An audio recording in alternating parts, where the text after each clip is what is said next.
আপনাদের পরিচিত দুই দল আসে গেছে মারমুখী ভঙ্গিতে। এই মাঝখানে যে অদ্ভুত জীবটাকে দেখতেছেন এটার নাম রেফারি, বল বগলের তলে। এখনই খেলা শুরু হবে। চমৎকার পরিবেশ, মেঘযুক্ত মাঠ, কর্দমাক টাকা। রেফারি এদিক ওদিক তাকাইতেছে, খেলা শুরু করে বাঁশি ফুটছে। মার মাকি লম্বা বাঁশি দেখছেন, এরকম আর বাঁশি জিন্দিগিতে কেউ দেখে না। খেলা শুরু হয়ে গেছে। রেফারি বল ছাড়া তো তারা চাইছে, বললে তারা ধরছে না, সামনে কোনো বল নাই, একজন আরেকজনের পিছিয়ে ধরছে আর খালি লাথি মারতেছে। কি সুন্দর শারীরিক ক্ষমতা দেখছেন, খালি কাটতে চিনতে পারে। রেফারি ফরম দিয়ে চিনতে সুইংগাম চাপাই দিতে, লড়ে ধরে না। এবার আবার বল বানায় সুইংগাতে বাচ্চে, বল সুইংগামের লগে আটকে গেছে, বল আর ছোটে না।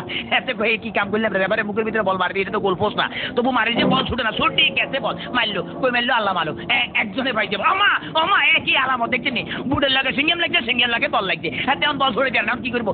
তাৎক্ষণিকভাবে ডিসিশন চিন্তা করলে দৌড়ে রেফারিকে দৌড়াচ্ছে, রেফারি দৌড়ে হেঁটে দৌড়ে, রেফারি দৌড়ে হেঁটে দৌড়ে, এই দৌড়েতেছে আমার রেফারি কাছে ভরে গেছে।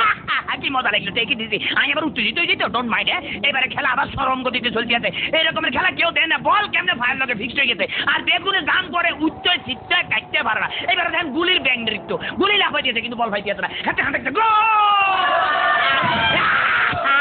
ম্যাডাম দেখতে দেখি খেলা দেয়, আমার ম্যাডাম আর মারিয়ে না, খেলা দেয় না, মার মার মার ফাইটে দেখতে দেখি হ্যাট মারে দিচ্ছে। কিরকম ওরে মাগরে বল তোর পিছনে এখন গোলে দিবে, তাড়াতাড়ি দৌড়, ওরে পিছনের ব্যাপো তারা দেখ মার। এবার চমৎকার মারছে, ভালো খেলে। ওইভাবে আমি একটু ফানি খেলে, because I am very much tasty. খালি গেলে কতক্ষণ চিল্লা দেয়, ইতিমধ্যে আমার পেটের ভিতরে ভুক লাগছে, ডোন্ট মাইন্ড, আমি একটু ফ্রেশ ফুড খাবো। হ্যাঁ কাইতে খেলা চলছে, মুসলধারে এগিয়ে যাচ্ছে। ইদ্রিস বল নিয়ে হাতের মধ্যে বল, কেউ দেয় না দেখছে, রেফারি দিচ্ছে বল ফালা দিচ্ছে, রেফারির চোখে ধরা পড়ে গেছে, বললো হ্যান্ডবল। হেঁটে বললে কে বলে হ্যান্ডবল, আমি জীবনও করে হ্যান্ডবল দেখছেন যে আমার ফার্ম, আমাদের কে বলছি মারা, মুখের কাছে নেওয়া যায়, ফার কাছে না, আটকা কিক মারা যায়। হ্যাঁ এটা আমার হাত পাও। হ্যাঁ চমৎকার আপেল, ভেরি টেস্টি। হ্যাঁ চমৎকার, খাইতে যা মজা লাগে না, কেমন জানি একটু চমৎকার জেলি জেলি ভাব আছে। হোয়াট ইজ দিস, এটা কি খেলাম? লেগে তো শক্ত লাগতেছিল, মাইকের হ্যান্ডেল খাই ফেলেছিলাম। খেলা চলছে আছে, বাবা কিক পাইলে দেখছেন। হ্যাঁ তারা কিন্তু আগে ওই মার্শাল আর্ট বুঝছে, মোস্ট প্রবলি এই দলটা বুঝছেন, মার্শাল আর্টের খেলা এমন ধরে কিক মারে, বল ভালো খালি মারছে, মারস না আগে যায় মারিয়ে, বাবা ফ্যান্টাস্টিক। এবার আবার বললো যে সামনেটা মারিয়ে, সামনেটা মার।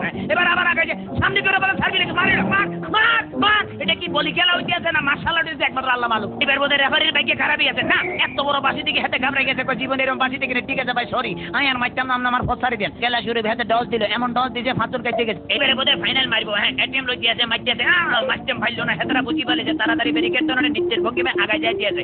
এইবারে বোধহয় যাইব কিনা যায় না। এবারে খেলা আবার ডস খাই গেল, সেকেন্ড ম্যাচ হেতো ডস গেল, থার্ড ম্যাচ হেতো খাইলো। এবারে ফোর্থ মনে মারবো না, বল আর মারণ লাগে নয়, এমন দিয়ে দিল যে দিয়ে লগে ফাঁচুর কাটতে পড়ে গেছে। মাঠ ফ্রি বললে আগায় যেতে গোল। মনে হয় কি আমি জিতে গেছি, মনে হলে আমি জিতে গেছি। কথা বলছি মানিকগঞ্জের মিটোরা গ্রাম থেকে।